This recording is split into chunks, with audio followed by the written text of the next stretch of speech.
Hello, hello, hello. How are you today? It is Wednesday, hump day. I hope you're doing well. My name's Allison Davis, and are you stressed? Do you have a stressful lifestyle? Do you deal with stress daily? I kind of think it's a silly question because, who doesn't have stress? Who doesn't in this modern world? Everybody's busy, those things. So I've got 5 tips for you, but I first want to tell you, hey, Kayla, how are you? I first want to tell you some things about stress. What does it do? It weakens the immune system. It causes high blood pressure, fatigue, depression, anxiety, heart disease, skin conditions, asthma, and there's more. That's just a few of the things that it causes. Listen to these two stats. This 75% of doctor visits are for stress-related ailments. And according to the American Psychological Association, stress is linked to the 6 leading causes of death, which are, you're sweet, Kayla, heart disease, cancer, lung ailments, accidents, cirrhosis of the liver. I was surprised to see that in the top 6, and suicide. So, bad stuff. I'm going to give you 5 tips here, and stay to the end because I have something for you if you want it. The first one is what we all know, exercise. And, moving the body. And I'm going to kind of focus on this one maybe a little more than the others because, I'll just tell you my story. So, I was homeschooling my kids for like 20 years. And I still, 2 girls are in college, and then my oldest is still homeschooling, and then the younger 2 are in school. And that's as of like 2 years ago. It was just time to do something different. So anyway, during that time, I exercised completely sporadically. And, I would not exercise for a lot of months. And then I'd be like, I'm going to get back into it. And I'd go exercise hard for 5 days. And then I would feel miserable and I wouldn't go back. And it was just like over and over. That's how it was, just sporadic, uncommitted. And it was just not a good thing. And so finally, I'll tell you, I'm going to show you a book I read. And this was like, I'm going to say 4 years ago, maybe. And I've mentioned this before. I don't know if you've seen me mention it, but it's this book right here. It's called Younger Next Year. Now, this one is for women. Backward here. For women. There is one for men. It's yellow. It has a yellow cover. And it's by Chris Crowley and Henry Lodge, MD. And one of the guys, I think, is in his 50s, and the other guy is his, I think he's mid 70s. And I'm telling you what, this book really was the beginning of inspiring me to get back to it. And that it wasn't too late. I got into my 50s and I was like, oh, have I just screwed up here? Have I waited too long? And now, it's just gonna not be good. But this will give you hope and make you understand that absolutely no, you haven't waited too long. Okay, the other thing I want to show you that is incredible for hope is on Instagram. And there is a lady, if you're on Instagram, I don't know if she's on Facebook, you could look. Her Instagram name is Train with Joan, Joan.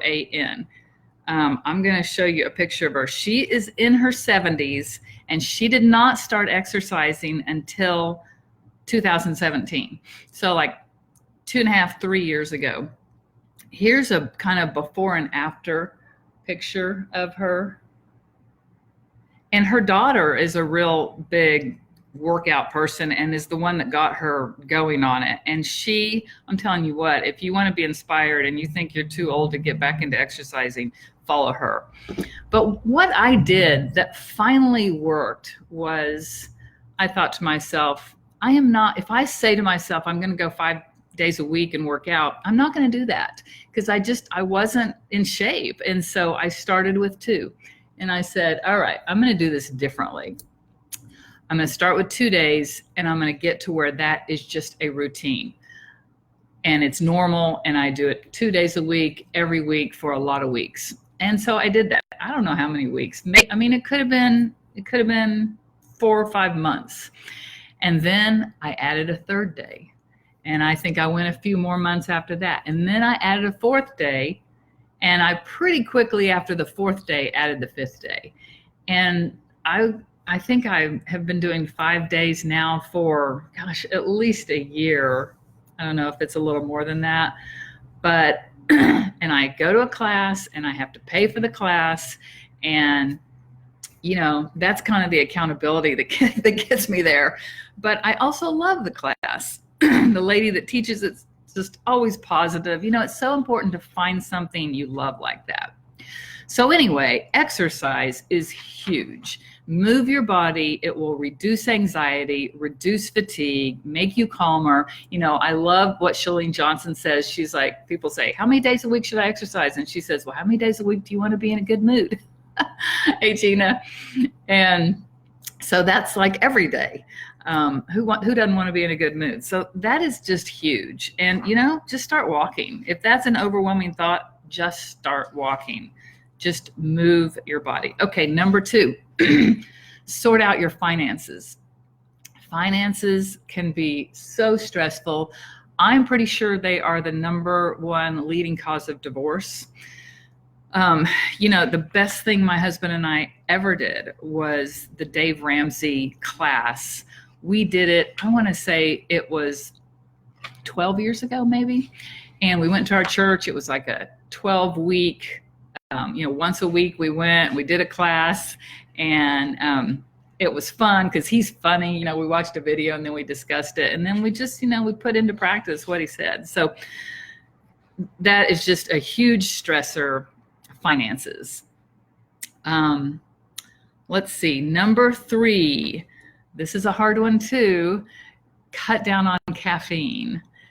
I love coffee. I have always loved coffee. I love the coffee experience. I love going to coffee shops. And I love a cappuccino. Now, I have been drinking decaf coffee for quite a few years. I mean, a lot of years, like, I don't know, 15 or 20. So I did finally get to that. But, you know, a couple things you can do are, number 1, make sure your coffee has good ingredients, like get some organic coffee. Make sure it's like water processed, you know, get the good stuff if you're going to drink it. Withdraw gradually. You could go to half calf. I did that for a long time before I went to full decaf. And decaf, you know, people are like, oh, what's the point? Why are you going to drink decaf? That seems silly. Decaf still has caffeine in it. It's still, and now that I'm so off of caffeine, I can feel that little bit of caffeine. So eventually, you know, it's the experience too, and the taste. So decaf coffee is good if you get some good decaf coffee. You could go to a smaller cup too, you know, just less cups, smaller cups. Anyway, caffeine is just a huge major stimulant and can be stress inducing for a lot of people. Not everybody, everybody's different. That's one big thing. Number 4, make sure you're getting enough sleep. Oh my gosh, that's a whole video and thing in itself that I'll probably come back and talk about at some point. But, you know, just a couple of things are, if you have a hard time going to sleep, make sure you're getting off the technology like a good hour before you're going to sleep. You know, you can wear blue blocker glasses. You can get them on Amazon. You can, you know, turn the light to the orange light on your phone instead of the blue light. But even just kind of getting off of it, and I know that's really hard to do. It's hard for me to do. Hey, Allie. That would be a good thing. The other thing is make your room pitch black dark. And that might mean, you know, blackout curtains. It might mean putting a piece of duct tape over the little red light on your, you know, whatever, TV or alarm system, or, you know, I know there's a little red light on my extension cord that's got the big long thing with a bunch of plugs in it, you know, so cover up all those things. But there's a whole lot of other tips, and we'll talk more about that later. Anyway, get good sleep. And then the 5th one is get into nature. Go just get outside, go for a walk. I mean, just go for a walk, go, skiing, go hiking, get in a boat. Honestly, get in a car that's got a top you can put down. I love riding in convertibles. So, just somehow get into nature. And those are the 5 tips that I'm going to give you today. I've got a piece of paper here with 21 tips on it that I gathered together. I was doing research on it the other day, and they're from like several different sources, plus a few things that I just do myself. I try to do a lot of these, and I'd be happy to send you that if you want it. Just let me know in the comments, send me a message. But I will be happy to send you that, and I may come back and do a few more of those on another day. But anyway, I'm going to let you go so this is not too long. It's great to see you and talk to you, and I will see you later.